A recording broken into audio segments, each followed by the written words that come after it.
Hi everyone, my name is Sara Tomlinson and I'm a second year DPT student at Pacific University out in Hillsboro, Oregon. I'm joined today by physical therapist Jerry Henderson.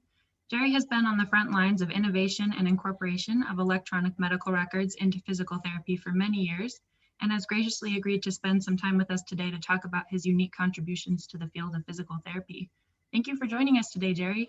Thanks, Sarah. My pleasure. Before we dive into talking about your work with electronic medical records, I figured we could just start by having you give a brief introduction to yourself, your education, and your experience as a practicing clinician. Yeah, thank you. I graduated from well, I went to undergraduate school at the University of Idaho and graduated there in 1977. Prior to that, what piqued my interest in physical therapy was I was injured in a tobogganing accident as a 14-year-old kid, and was in a hip spica cast for 6 weeks as part of recovering from that, and had some physical therapy afterward. And so it always intrigued me. And I got a pre-physical therapy degree at the University of Idaho, which I don't know if that even still exists any longer. And got accepted in the physical therapy program at the University of Utah. At the time, there was no PT program in the entire state of Idaho, so I had to go out of state. Following that graduation there, I immediately went to work in the Seattle area at Group Health Cooperative, which many of you know is a large closed panel HMO. Worked there for about 4 years, and then worked as a traveling therapist for a year, and started my first private practice in the Seattle area about 5 years after that, about 5 years after graduating, rather, from PT school. That's great. So I'm curious, how did you get involved in technology and EMR specifically? Out of frustration. I was in private practice in the Seattle suburbs. We were at the time, frankly, this is a mid 80s. It's a totally different business climate for private practice physical therapy than it is today. It was much easier. And we were doing very well, growing rapidly, and I had, I want to say about a dozen therapists working in my organization in 2 different clinics. But I became very frustrated with the quality of our clinical documentation, and was frankly embarrassed by some of it. And I couldn't control it. I would look at some of my staff was great, and they were really good at it. Others were not, and it didn't. Even the clinical skill of the therapist didn't seem to have much of a bearing on whether or not they were good at documentation at that time. Back in those days, we dictated and transcribed our initial evaluations, and we had handwritten daily notes, and it was frustrated by the lack of consistency, the amount of time and labor involved in doing documentation. I wanted to be able to prove our worth from an outcomes perspective, and had no method for doing that. So and this is a long time ago, I barely knew how to turn on a computer at that point in my life. And a colleague of mine, also in private practice in the Seattle area, and I had the bright idea that we should computerize this, because it was our kind of ignorant attempt to try to control all of this as best we could. So hired a guy in a garage who I thought at the time was a programmer. He was, in hindsight, he wasn't frankly all that good. Developed a little access-based program that was focused totally on clinical documentation, and we had no plans of commercializing it at all. But it gained a lot of traction really quickly, and we had a lot of people asking for it. So So we commercialized it, and that program was called PT Link. And very long story short, PT Link was acquired by another company, never really got fully developed, and I was left at the end of that still with this desire to computerize our clinical documentation. So through fits and starts, started what became now Clinician, and focused again primarily on clinical documentation because that's where I lived. Well, then some other smart people said, gee, it'd be great to integrate scheduling with your clinical documentation. I go, well, okay, that's not really my problem, but yeah, let's do that, because it wasn't my pain, right? Mm-hmm. And then someone else said, you know what we should do? We should develop something so that charges are captured from the therapist documentation, which I thought, well, that sounds pretty good. I like that idea. So, and then, still later on, someone said, this is all kind of serendipity, really, a lot of it. Someone said, it should just be one program that does all this stuff: patient registration, scheduling, clinical documentation, charge capture, billing and claims management, financial reporting, all of that. And that was, believe it or not, that was revolutionary at the time. And we developed the program to do all of those things. So that's where we are today. We have one package that does all that stuff.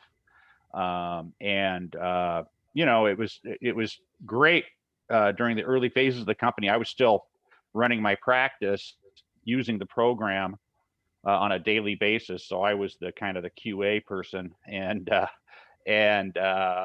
it worked out great, but it wasn't sustainable. So I finally had to give up my clinical practice and devote full time to Clinician about 15 years ago now.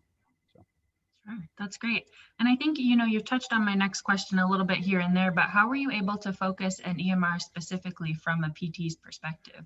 Yeah, so it was, we don't think about it, but if you look at a physician-centric EMR, it is totally different. They have totally different requirements, totally different needs. The reason I was able to do it, I think, was because I didn't have any preconceived notions about that were colored by the way physician EMRs work. So I just looked at it from totally a physical therapist perspective. As an example, we have a need for repeat scheduling, right? Physician EMRs don't worry about that. They don't see people 2 or 3 times a week for 4, 5, 6 weeks at a time. Far different requirement. The need to, and frankly, physical therapists have to do a lot more detailed clinical documentation than most physicians have to do. I mean, it's pretty much a matter of, yep, I read the lab results and I prescribed this. I mean, it's. I know they complain about it a lot, my physician friends, but they have no clue as to the amount of rigor that we need to do as physical therapists to really do a good compliant job in the clinical documentation. We have to prove ourselves every day. So, short answer to your question is because I didn't know any better. That was my world, and I had no knowledge of anything else. So sometimes ignorance is kind of a blessing, right? So. Absolutely. Yeah. So what has been the toughest part for you and also the most rewarding part of this work? The toughest part has been, being trained as a physical therapist, but learning how to help manage a software and a software as a services company and a billing company, all of that by the seat of my pants, right? It's just you pick up bits and pieces along the way.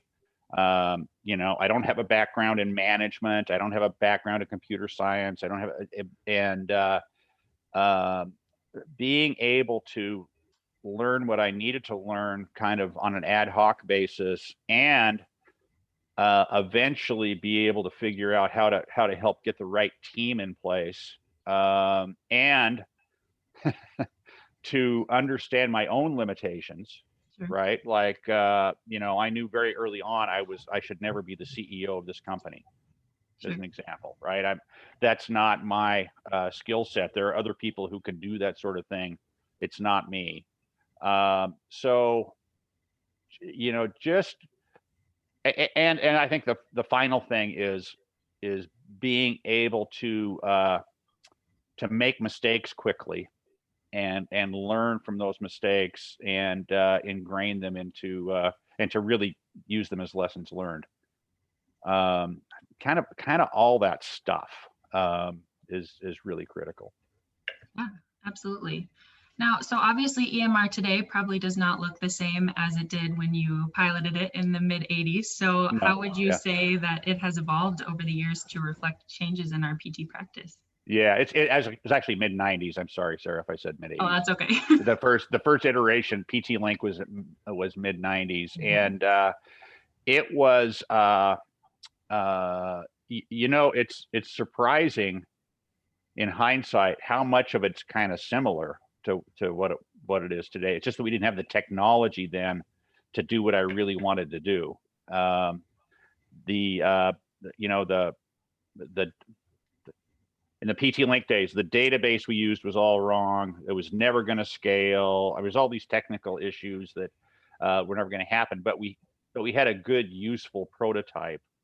And as I said earlier, it was focused on my pain. Which was clinical documentation. I just wanted to get a decent standard clinical report out to my referring physicians, because it reflected on my practice.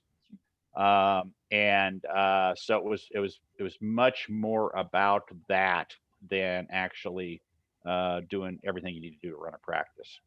So Yeah, absolutely.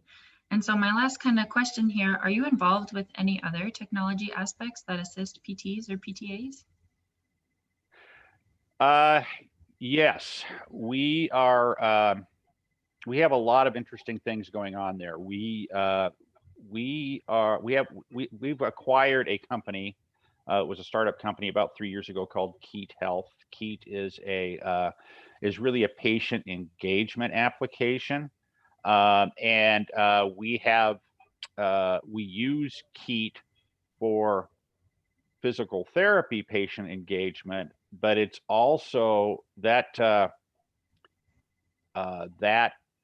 technology that's been developed by Keat Health is also being used in some population health applications. So there's as an example, there is a real need in kind of underserved uh, populations that are, you know, say they're well, let me just give you a specific example. There's a company that uh, does tugboat cruise up and down the Mississippi River, right?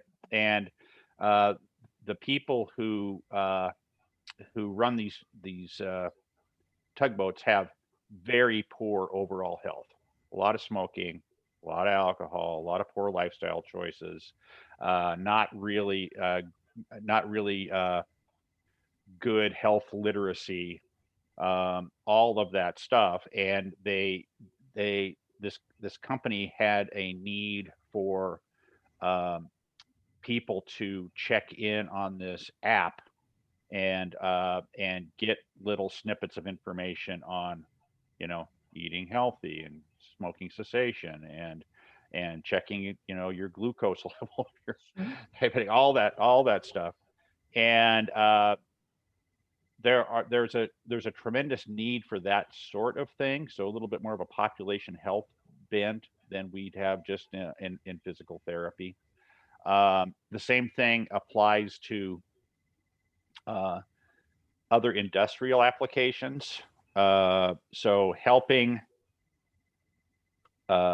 larger, well, any company, but the focus is on larger companies, to help their employee workforce manage their health, is a big deal. So employers are trying to innovate and find ways to decrease their healthcare spend, and we think KEAT has a large role there. So Yeah, absolutely. That's incredible. Well, Jerry, unless there's anything you'd like to share aside from what we've talked about today, I think that's the last question I had. No, that's great. I very flattered to be asked for the interview, and wish you well. I continue to think that physical therapy is, it's the greatest profession in the world in a lot of ways. I think we just need to stick to what we do best, and